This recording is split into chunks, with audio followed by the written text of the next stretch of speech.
How to build the right team.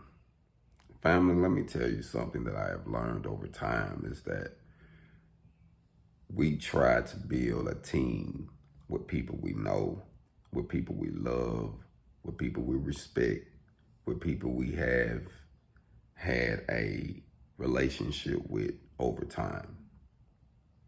Sometimes those business relationships, building those teams, end up going left field.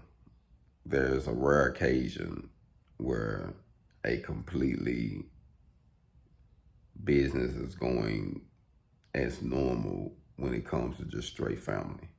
Normally it doesn't work well. And a lot of reasons is because, you have people in the relationship, in the business relationship that won't hold themselves accountable. You know how, well, it's okay because I'm a family member. It's okay because I've been knowing them that long. So you have to hold yourself accountable. But if you create your partners, your business with someone who is qualified, you get what I'm saying? Like, not someone with potential. Oh, I see the potential in him or her. No, no, no, no, no. Someone that's qualified.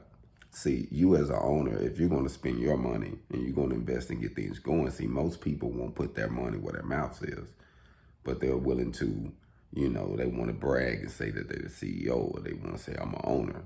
But we know that when you're building something, you're not going to get a check like you're working on a 40-hour week, 50, 60-hour week job. It don't work like that all the time. So when you're building a business, you have to step back and you have to get your priorities in line.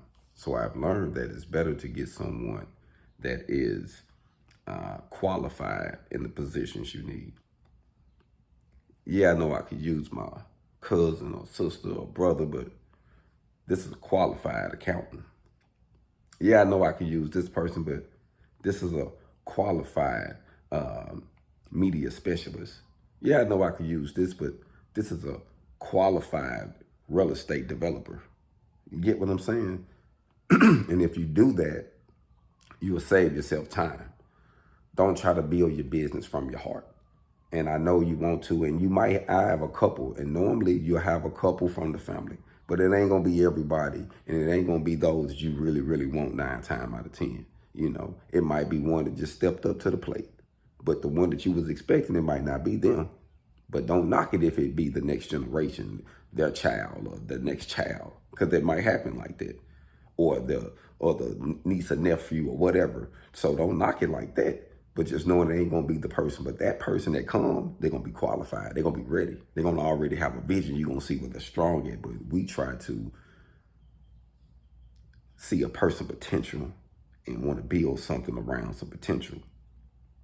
We need evidence, fam. When you look through my archives on what I've been building, I've been showing evidence. It's evidence. Actions speak louder than words. So we need to invest in people when we're building our business that have showed evidence that they know what they're doing, that they have been doing this, that have been tested, it's been working, and y'all build something together, and it'll last. Hold on.